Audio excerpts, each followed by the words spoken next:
করবো সেইটাই ভাবছি। মানে তো আমরা গরুটা নিয়ে আসবো নিচ্ছি। দেখো এখন কিছু ঘাটগুলো কিছু নয়, ওই ঘাটটা হ্যাঁ, এটা তো স্টেপ আছে আবার স্টেপ আছে।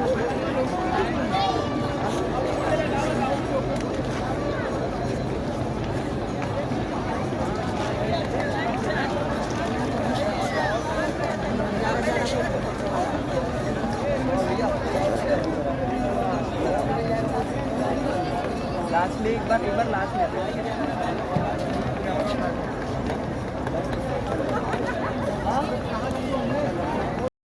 आपका रैप किधर है? बनारसी पान किधर है? बनारसी साग, बनारसी पान एक बार खाएंगे बार बार जरूर आएंगे। बनारस की मशहूर बनारसी पान, तो फटाफट से आइए, बनारसी पान का लुत्फ उठाइए। हेलो बनारस, आपका रैप किधर है? बनारसी पान किधर है? बनारसी साग, बनारसी पान एक बार खाएंगे बार बार जरूर आएंगे। बनारस की मशहूर बनारसी पान, तो फटाफट से आइए, बनारसी पान का लुत्फ उठाइए। 30-40 हेलो बनारस, आपका रैप किधर है? बनारसी पान किधर है? बनारसी साग। আমরা এখন বেনারস থেকে যাচ্ছি অযোধ্যা, 204 কিলোমিটার। এই দাদা আমাদের নিয়ে যাচ্ছে, আর পেছনে এনারা বসে আছেন, অনেক দূর থেকে এসেছেন। আমরা সকাল 8টায় যাত্রা শুরু করেছি আমাদের হোটেল থেকে, বারাণসী থেকে। 204 কিলোমিটার অতিক্রম করে আমরা অযোধ্যায় পৌঁছাবো। আমরা এখন অযোধ্যায়, 4 ঘন্টা আমাদের লাগলো বারাণসী থেকে আসতে। মাঝে আমরা 2 জায়গায় দাঁড়িয়েছিলাম হাইওয়ের ওপরে চা খাবার জন্য। আমরা বেনারস থেকে ছেড়ি সকাল 8টায়, এখানে ঢুকেছি 12:30টায়। তার মধ্যে 8 ঘন্টা আমাদের চা কেটে গেছে। এটা অযোধ্যা শহর। আমরা এখন একটা টোটো নিয়েছি, এই টোটো করে আমরা এখন সাইড সিংয়ে বেরিয়েছি। ওখান থেকে রাম জন্মভূমি দেখব, আরও এখানে যা যা দর্শনীয় স্থান আছে সেগুলো দেখব।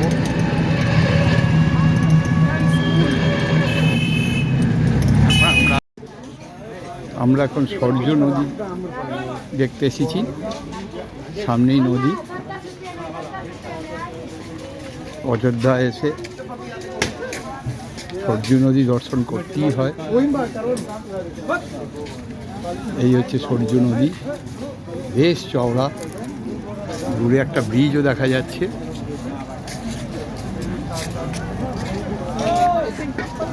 দুদিকে দুটো ব্রিজ আছে।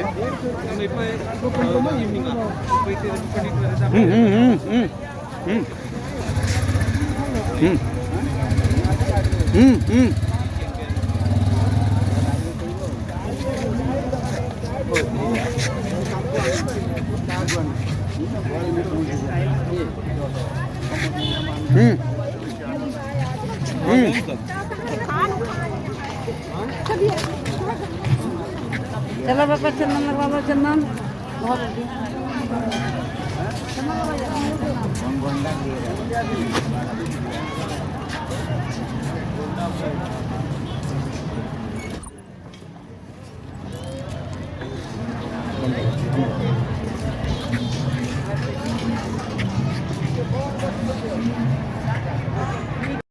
সরজু নদী।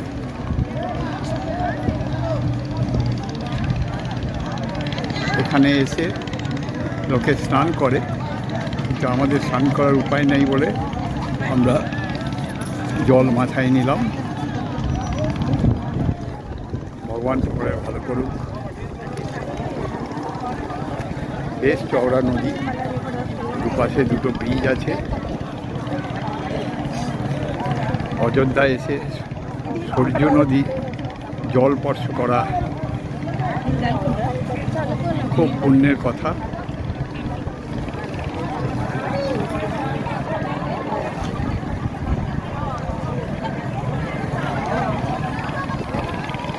এদিকে তাকাও।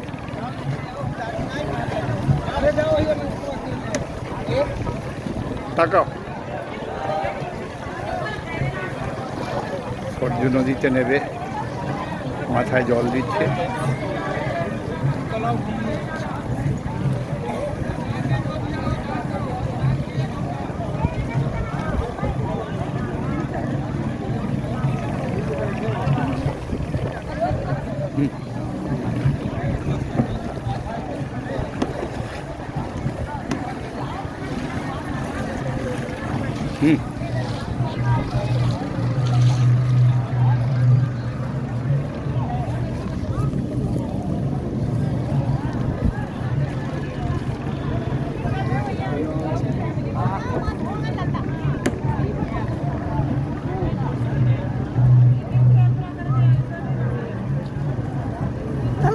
আমার দুনে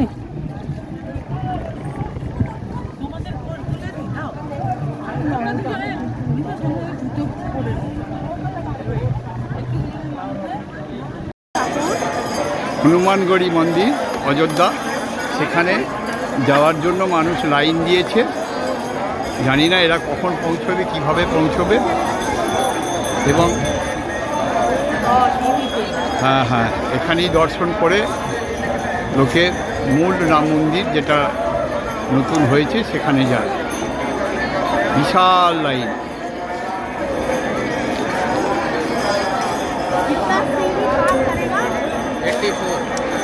চুরাশিখানা সিঁড়ি আছে, 84খানা সিঁড়ির ওপরে উঠে তবে ঠাকুরের দর্শন পাওয়া যাবে।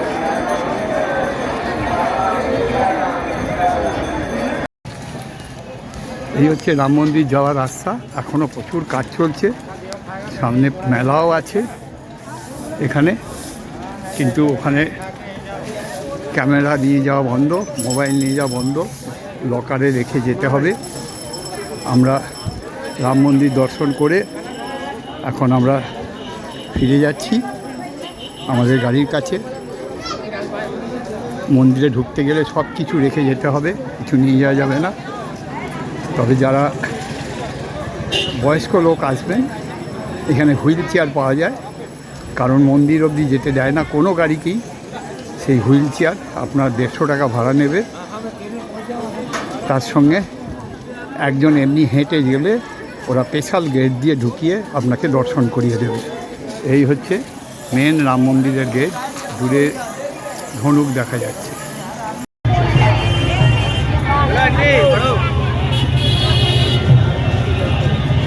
দশাশ্বমেধ ঘাট, বারাণসী।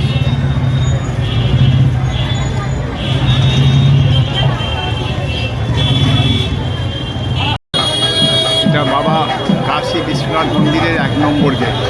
4টে গেট আছে, এটা 1 নম্বর গেট। এইখান দিয়ে সিধে চলে গেলে দশাশ্বমেধ ঘাট আমরা পৌঁছবো, যেখানে সন্ধেবেলা গঙ্গা আরতি হয়। 4টে গেট দিয়ে মানুষ প্রবেশ করে, পুণ্যার্থীরা প্রবেশ করে এবং পুজো দেয়। এটা বাবা বিশ্বনাথ মন্দিরের 1 নম্বর গেট।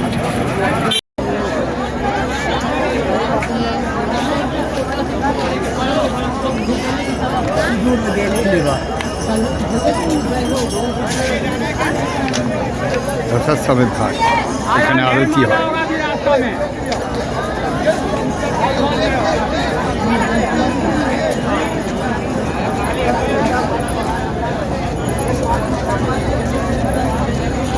এখানটা আছি, এখানটায় বসছি আমি।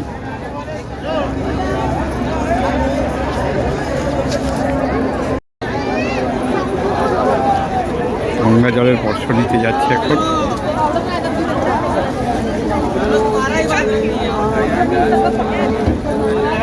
মা গঙ্গা, দশাশ্বমেধ ঘাট।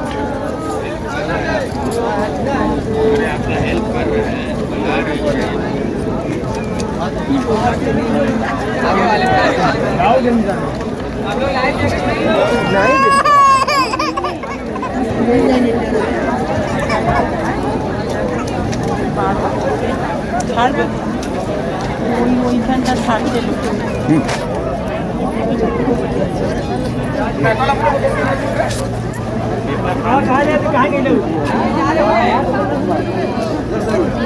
দুটো সব থাকবে।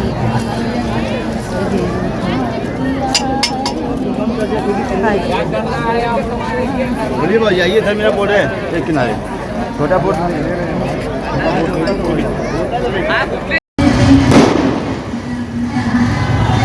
একটা বিয়ে বাড়ি, বেনারসে বরযাত্রী যাচ্ছে, বর যাচ্ছে।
বেনারসে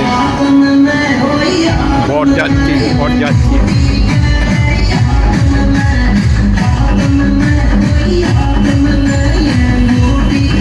এরকমভাবে আলোকসজ্জা করে বরকে নিয়ে যায়।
আমাদের এক সপ্তাহ বেনারস ট্যুর আজকে শেষ দিন।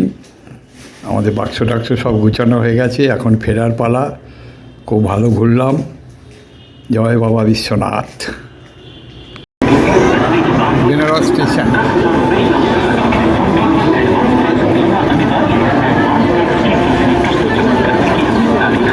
এই যে কনস্ট্রাকশনটা হচ্ছে, এখানে রোপওয়ে হবে। রোপওয়ে চড়ে লোকে একদম বাবা বিশ্বনাথ মন্দিরে চলে যাবে, আর কোনো রকম গাড়ি চাপতে হবে না।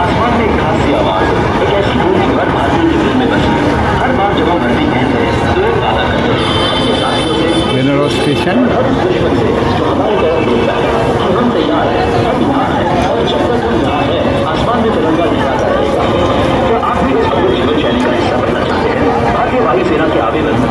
আজকে 16 তারিখ, আমরা বারাণসী ট্যুর শেষ করে বাড়ি ফিরছি। ভালো লাগলো। মন্দির দর্শন করলাম, বাবা বিশ্বনাথ দর্শন করলাম। এখান থেকে আমরা গেছিলাম অযোধ্যা রাম মন্দির দর্শন করলাম, করে আবার বারাণসীতে ফিরে এসেছি। এসে আমরা দশাশ্রমের ঘাটে চান করলাম, গঙ্গা স্নান, পূর্ণ স্নান করলাম। করে আজকে 16 তারিখ আমরা বিভূতি এক্সপ্রেসে সন্ধ্যে 6টায় বাড়ি ফিরব। আমাদের হোটেল 12টায় ছেড়ে দিতে হলো। আমরা স্টেশনে এসে এখন অপেক্ষা করছি। আগামী দিনে এইখান থেকে রোপওয়ে শুরু হলে পুণ্যার্থীদের কোনো অসুবিধা হবে না। রোপওয়ে করে চড়ে সিধে তারা বাবা বিশ্বনাথ মন্দিরে পৌঁছে যাবে। এখানে সব কিছু ভালো আছে। সিটিতে কোনো বাস চলে না, খালি অটো আর টোটো। কিন্তু এরা অনেক বেশি বলে, আপনাকে একটু দর করতে হবে। হোটেল প্রচুর আছে, আপনি বুক করেও আসতে পারেন, বা এখানে এসেও আপনি বুক করতে পারেন। থাকার কোনো সমস্যা নেই এখানে। আমরা একটা সুন্দর অভিজ্ঞতা নিয়ে বারাণসী ছাড়ছি। সবাই ভালো থাকুক, ঈশ্বর সবাইকে ভালো রাখুন।